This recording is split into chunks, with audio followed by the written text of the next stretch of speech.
పట్టుకోకుండా వదిలేసావే? ఛాన్స్ తీసుకుంటానని మీరేగా అన్నారు.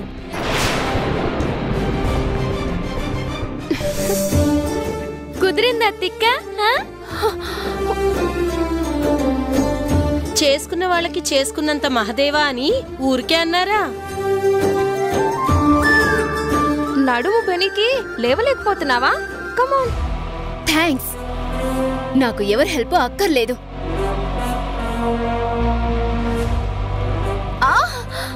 అరే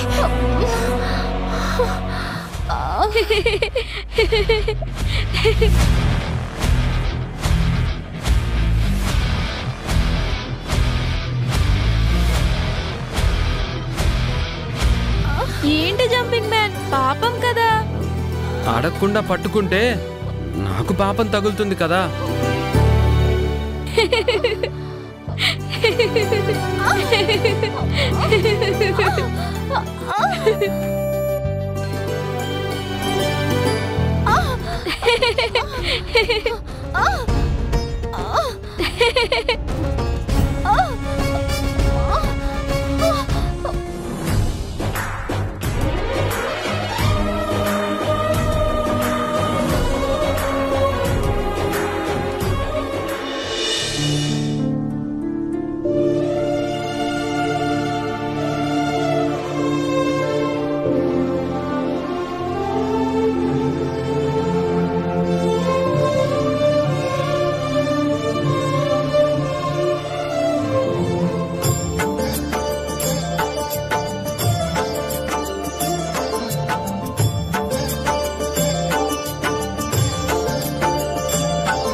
సౌభాగ్యదాయిని మాత, కరుణించి కాపాడు తల్లి.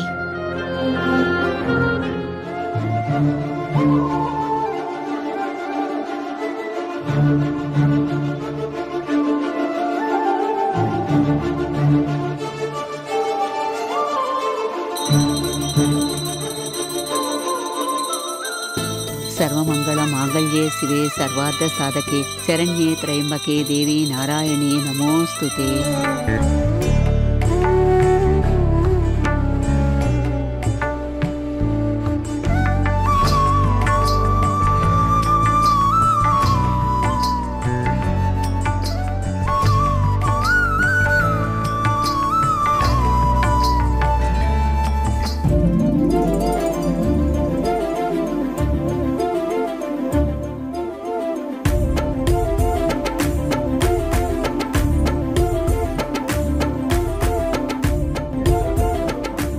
ఏమండి, ఈ అక్షంతలు తీసుకుని నన్ను దీవించండి.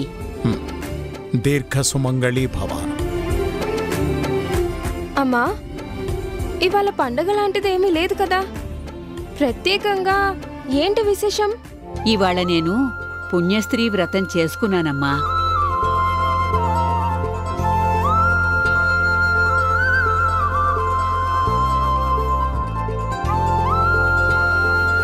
పుణ్యస్త్రీ వ్రతమా? అవునమ్మా పూజ. మీ అమ్మ ప్రతి ఏటా ఇదే రోజు పుణ్యస్త్రీ వ్రతం చేసుకొని ఇదిగో ఇలా దీవెనలు అందుకుంటుంది.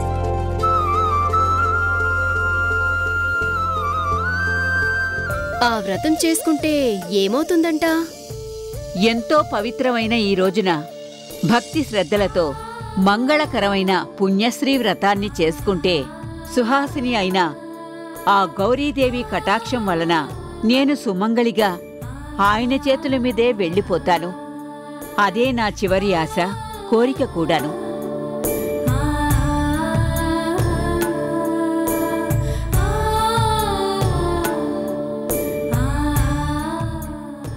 పార్వతి, నీకెన్నిసార్లు చెప్పాను అలా మాట్లాడొద్దని? తప్పే ఉందండి. సనాతన ధర్మాన్ని పాటించే నాలాంటి ప్రతి ఆడది కూడా తన భర్త ఒడిలోనే ప్రశాంతంగా కన్నుముయ్యాలనేగా కోరుకుంటుంది. పార్వతి, అణుయుగంలోకి అడుగుపెట్టినా కూడా మీ ఆడవాళ్లు మాత్రం మారరు కదా. కాలం మారినా, పద్ధతులు మారినా, జీవన వేగం పెరిగినా, మనిషి అంతరిక్షంలో అడుగుపెట్టినా, తరతరాలుగా మనసు లోతుల్లో జీర్ణించుకుపోయిన నమ్మకాలు మాత్రం మారవు కదండి.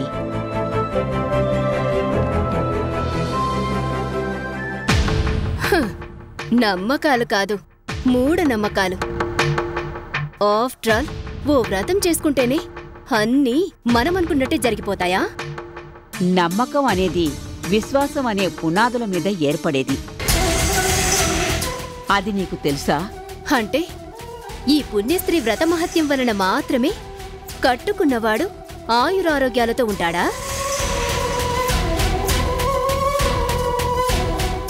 అవును, పవిత్రమైన ఈ వేదభూమిలో పుట్టిన ప్రతి ఆడది కోరుకునేది అలాంటి భాగ్యాన్నే కదా. పసుపు కుంకుమలతో పుణ్యశ్రీగా ఆయన చేతుల మీదుగా ఈ కట్టెల్లో కాలిపోతే నా జన్మ ధన్యమైందనే అనుకుంటాను.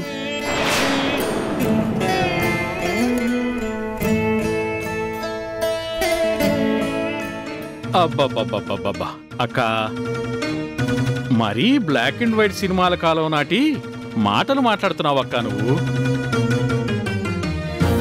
కాలం మారితే భార్య భార్య కాదా, భర్త భర్త కాదా? బంధం అనుబంధం అనేవి పెనవేసుకున్న వాళ్ళకి మాత్రమే అర్థమవుతాయి. నిజం చెప్పావమ్మా. తోడు అనే మాటకి కడదాకా తోడు నీడగా ఉండడమే అని అర్థం. ఎవరు ముందో ఎవరు వెనకో మన చేతుల్లో ఏదీ లేదు. ఉన్నంతకాలం అన్యోన్యంగా ఉండాలి. పెళ్ళి అనే మాటకి అర్థం పరమార్థం కూడా ఇదే అమ్మా.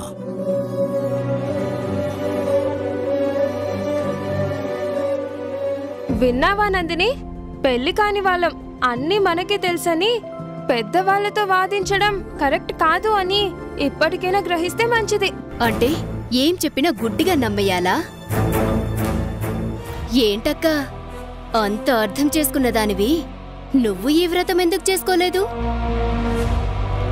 చేసుకునుంటే బావకి ఆ గతి పట్టేదే కాదు కదా.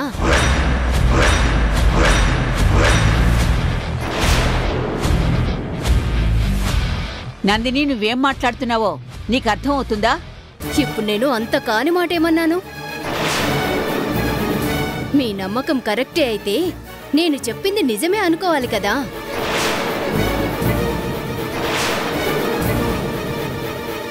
నందిని, ఇంకా చాలు. ఎదుటి వాళ్ల నమ్మకాల్ని హేళన చేసే హక్కు నీకే కాదు, ఇంకెవ్వరికీ లేదు. అయినా హర్షబాబు క్వారీలో జారిపడిపోతే ఇంట్లో ఉన్న మాధవమ్మ ఏం చేస్తుంది? ఎప్పుడు ఏం జరిగినా ఇట్టాగే అనుమానంగా మాట్లాడితే బతకడమే కష్టం మరి. అబ్బా, ఇదంతా ఇక్కడితో వదిలేయండి. ఎవరు నమ్మినా నమ్మకపోయినా ఒక్కటి మాత్రం నిజం, తలరాత అనేది ఎలా ఉంటే అలా జరుగుతుంది.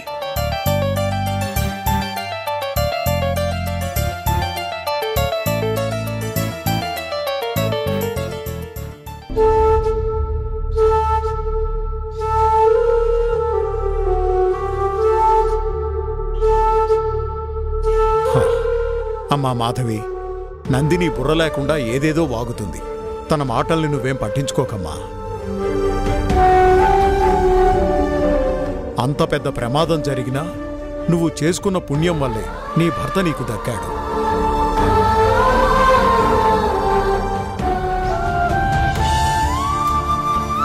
పద నానా.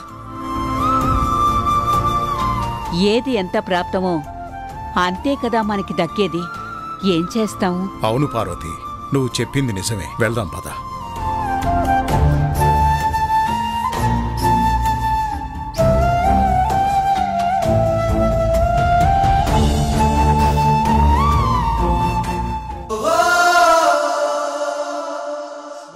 అవును, కట్టుకున్నవాడు కళ్ళ ముందే ఉన్నా తన క్షేమం కోసం పూజలు, నోములు, వ్రతాలు ఏవి చేసుకునే అవకాశం లేని దురదృష్టం నాది. నందిని మాట కూడా నిజమేనేమో. ఆ పుణ్యస్త్రీ వ్రతాన్ని నేను చేయనందుకే నా రాధాకి తన గతమే గుర్తుకు రాకుండా పోయిందేమో. నా తప్పుకి పరిహారం ఏంటో.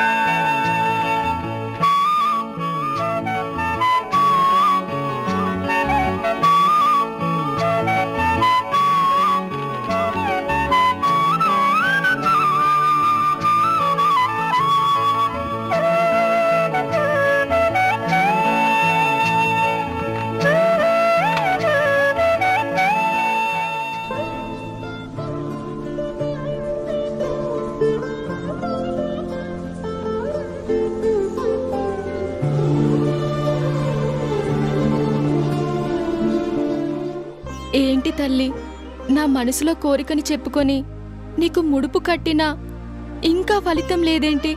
మా నాన్నేమో ఏవేవో సంబంధాలు తీసుకొస్తున్నాడు.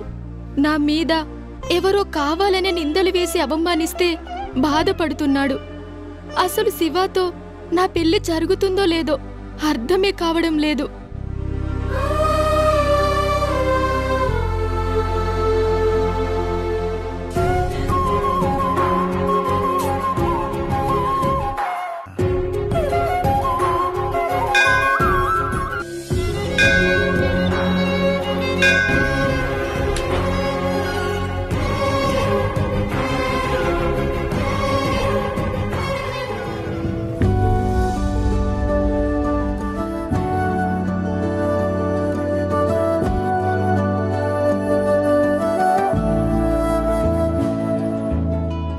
నీ మొహం సంతోషంతో వెలిగిపోతుంది.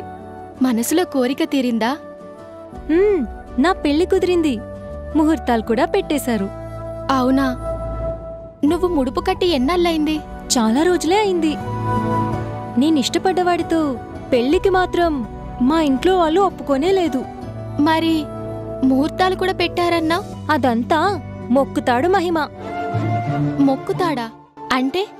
కిందటిసారొచ్చినప్పుడు నేను డల్గా కూర్చుంటే నా బాధని అర్థం చేసుకున్న ఓ పెద్దావిడ మొక్కుతాడుని నేను కోరుకున్నవాడి చేతిక్కడితే తప్పకుండా పెళ్లి కుదురుతుంది అని చెప్పింది.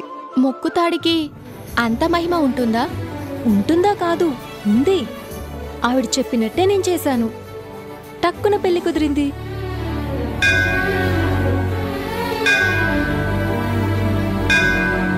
నీది కూడా నాలాంటి సమస్యేనా? అవును, అదే నా బాధ. బాధెందుకు? నువ్వు కూడా నేను చేసినట్టే చెయ్యి. సరే, ఆ మొక్కుతాడెక్కడ దొరుకుతుంది? ఎక్కడ దొరకడమేంటి? ఇందాక నువ్వు దండం పెట్టుకున్నావే అక్కడ. పద చూపిస్తాను.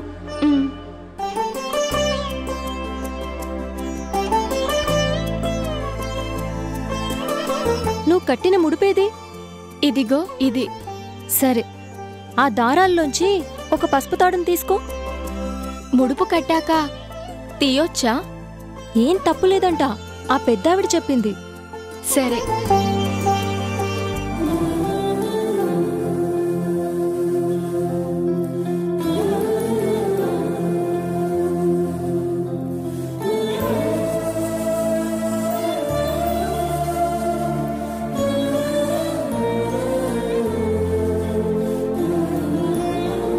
ఆ తాడుకి పసుపు కుంకుమ నద్దితే అదే మొక్కుతాడు.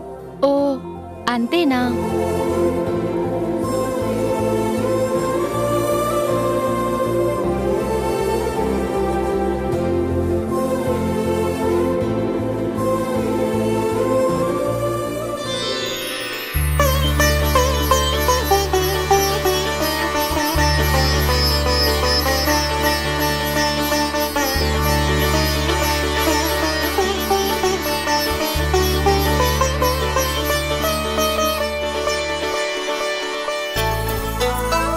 మొక్కుతాడిని మా ఓడి చేతికి కడితే నిజంగా నాకు పెళ్లి కుదురుతుందా?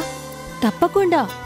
ఆ మొక్కుతాడు కడితే మావోడు అన్నావే, తానేని మొగుడవుతాడు.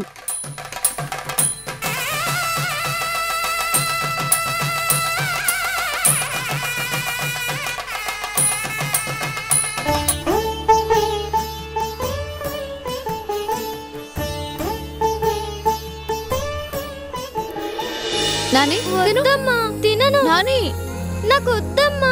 అబ్బా తినాలిరా. వద్దమ్మా, నేను తినను. నాని ఇలా రా, కూర్చో.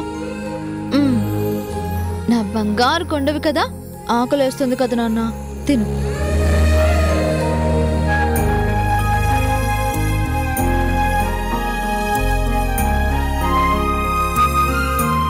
నాకు ఆకలిగా లేదమ్మా, వద్దు, నాకు వద్దు, నేను తినను. మరదే గారాబం గజ్జలు కడితే వీపు దెబ్బలకేడుస్తుంది అని ఊరికే అన్నారా? రేపు పెళ్ళయ్యాక నీకు పిల్లలు పుడితే వాళ్ళను నువ్వెలా పెంచుతావో మేము చూస్తాం కదా. పెళ్లి చేసుకోవాలనే ఆశ నాకెప్పుడో ఆవిరైపోయింది. అబ్బా, తినేటప్పుడు ఎందుకు ఇవన్నీ? అంతేలే అల్లుడు, కడుపు నిండిన వాళ్ళకి ఎదుటి వాళ్ళ ఆకలి గురించి ఏం తెలుస్తుంది? బాబురావు, శుభమాని మీ అక్క వ్రతం చేసుకొని కమ్మటి భోజనం పెడితే తినకుండా ఎందుకా నిష్ఠూరపు మాటలు? కొంతమంది అంతే, ఎప్పుడు ఏదో పోగొట్టుకున్నట్టు రుసరుసలాడుతూ ఉంటారు.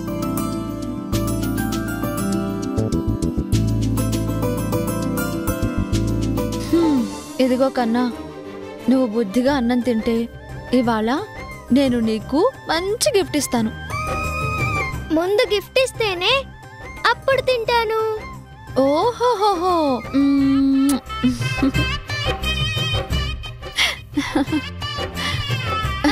గుడ్ గుడ్ గుడ్, ఇప్పుడు తింటాను. తిను. బాందా. మా ఊళ్ళమ్మా, శివాకి కూడా భోజనం పెట్టు. అట్టగేనమ్మా.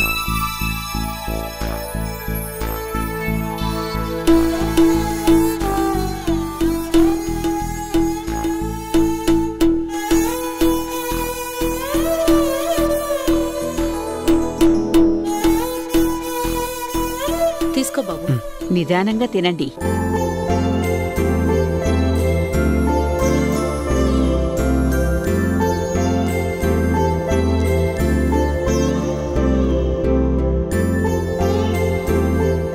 శివ, కూర్చొని తిను. పర్వాలేదండి.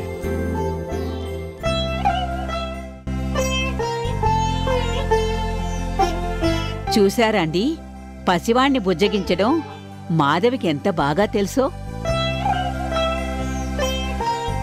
కాదా మరి?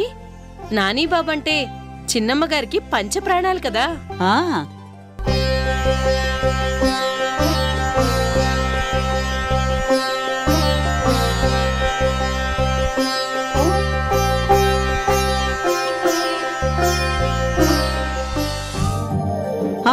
ఆగండి ఆగండి ఆగండి, ఇవాళ మీరు తిన్న ప్లేట్లో చెయ్యి కడగకూడదు.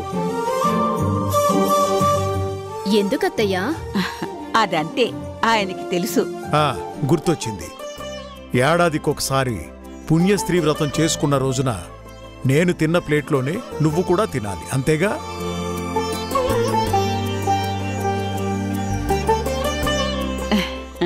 తెలిసి ఎందుకండి అడుగుతారు? లేవండి లేవండి. ఏంటో మరి, నేను వద్దన్నా నువ్వు మానవు కదా, అలాగే కాని. లేవండి.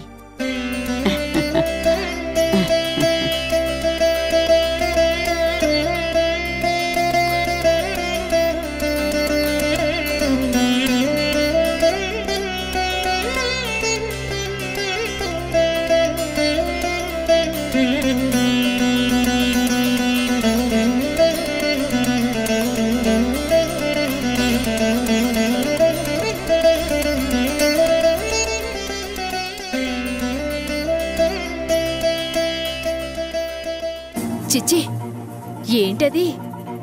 ఎంత భార్యాభర్తలైతే మాత్రం ఎంగిల్ ప్లేట్లో తినడమేంటి అసహ్యంగాను? నందిని, అసహ్యమో అనుభూతో మనం అనుకోవడంలోనే ఉంటుంది.